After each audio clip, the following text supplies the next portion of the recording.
Well, good morning, afternoon, and evening to everyone. This is Mr. Moore coming at you with another screencast for this, in this case, Spanish 3. And we're going to be focusing on the second part of Chapter 5 for this upcoming week.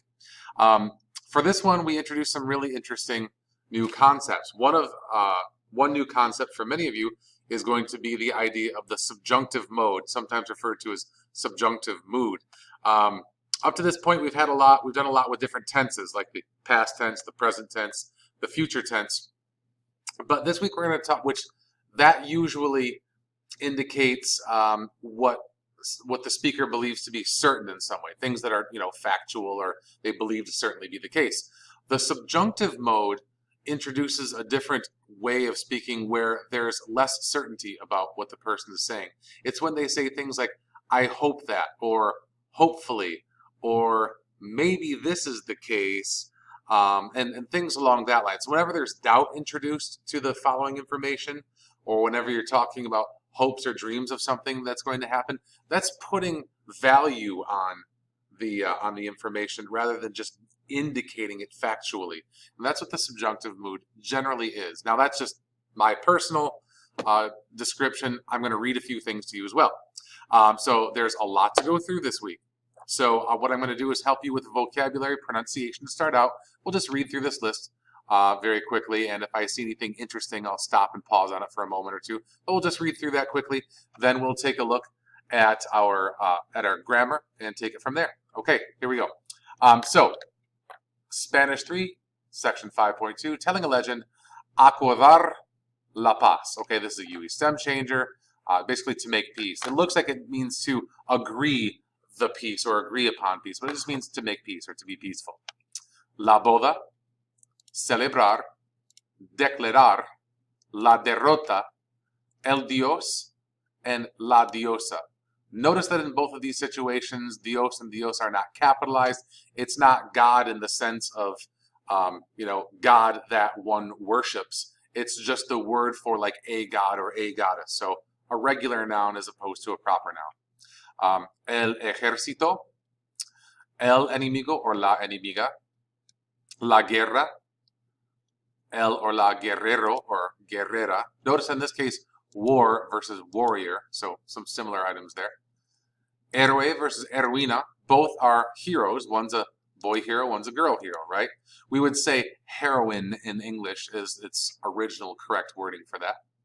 Lamentar, kind of an interesting one. It means to like be sorry about something, but it can also mean like to lament or to mourn something, okay?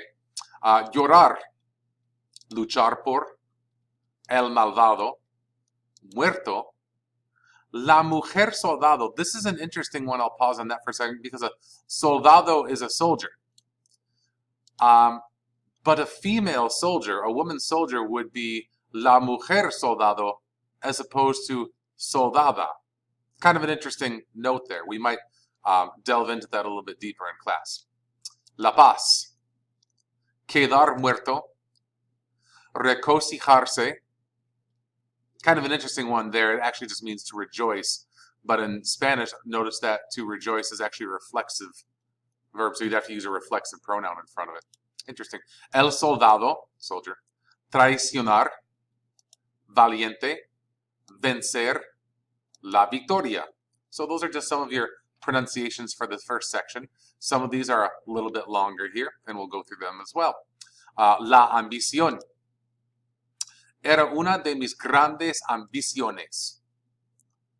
Esperar plus an infinitive, and esperar plus que. Now, in both of these situations, you're going to have a conjugation of esperar plus whatever. But in this case, where you have esperar que, ojalá que, querer que, all of those are conjugations plus que, those are going to be followed by a subjunctive mood conjugation, which, again, we're going to talk about in a moment. El sueño de mi vida. Tenía muchas esperanzas de. And those are your pronunciations for vocabulary. And of course, if you wanted to print this off in advance, feel free to do so, but we're passing it out on Monday as well. Okay, let's move on to our grammar for this week. As you can see, there's a lot of slides here. We have 1, 2, 3, 4, 5, I believe that's it. So 5's quite a bit, especially considering all of the text that's in this first one here. So let's go ahead and fire it up. Right. Give me just a moment. Oh, I'm going to apologize in advance. Some of this text is going to be difficult to read because this square, is going to be covering up some of it. So I will read it for you, and obviously I will send you a copy of it, and you'll have it in class as well. So, but there'll be just a little bit of text that you can't read on your screen right now. Let me get that set up, and here we go. I'll move myself back down. Here I go, and we'll begin. Okay. The subjunctive mood to express hopes and wishes. So I'm just going to read through this kind of dryly. We'll do a lot more in class, of course. This is just supposed to give you an introduction to what we're doing anyway. So verbs have a tense, present, past, or future, and mood to express the speaker's attitude toward the action. Now, up until now, in all of Spanish 1 and 2 and a lot of 3, you've been using the indicative mood, which is used to report facts and things the speaker considers to be certain. But in this chapter, you got to learn to use the subjunctive mood to express hopes and wishes with expressions like espero que, I hope to, I hope that. Ojalá que, which means hopefully.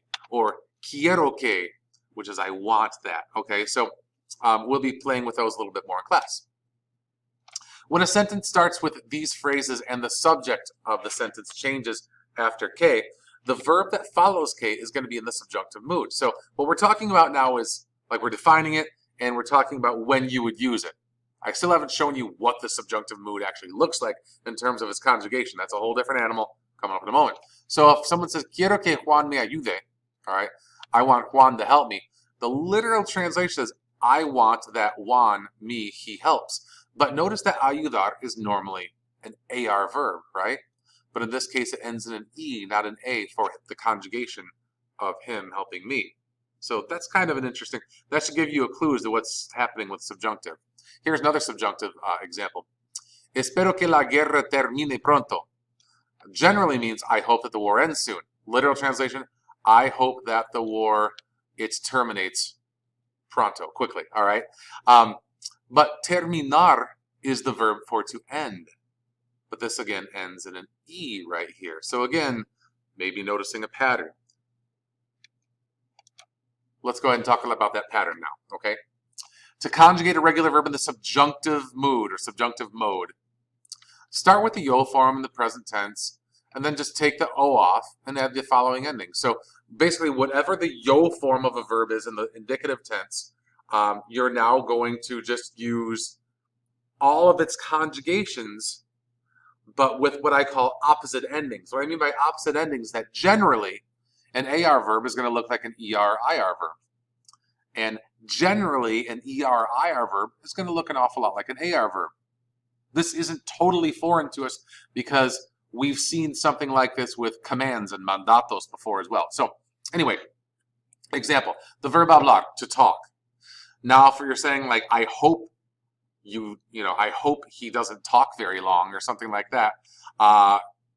Espero que no hable mucho, okay? I hope that he doesn't speak. Now notice in the he talks or he speaks part, instead of being habla, is now hable, because I'm hoping that this thing occurs. I'm not stating that this thing is happening. I'm just expressing my wish or hope or desire for that to happen, okay? So again, you have, for this AR verb, your endings are going to be es, hemos, es, and en. So that's a little bit new for us. Here's an example of an ER verb in the subjunctive mode. Notice all of the endings have A's in them. So instead of it being o, es, e, hemos, is, en, it's now a, as, a, amos, ais, an. So for the most part, except for this yo form right here, for the most part, this ER verb is conjugated almost exactly like an AR verb. So the same thing with an IR verb. ERs and IRs are the same in this. So it's an IR verb, but notice it has all these A endings. So instead of having vivo, vives, vive, vivimos, vivis, viven, you now have viva, vivas, viva, vivamos, vivais, and vivan. So just a few more. For decir, you have diga, digas, diga, digamos, digais, and digan. You might notice that doesn't quite make a whole lot of sense because decir, the root of decir, of course, is DEC. But this is dig. So what's going on here? Well, if you remember, you start with the yo form of the verb in the present tense. The yo form of decir in the present tense is digo. So that becomes its new root, dig, as opposed to des. Just something to be aware of.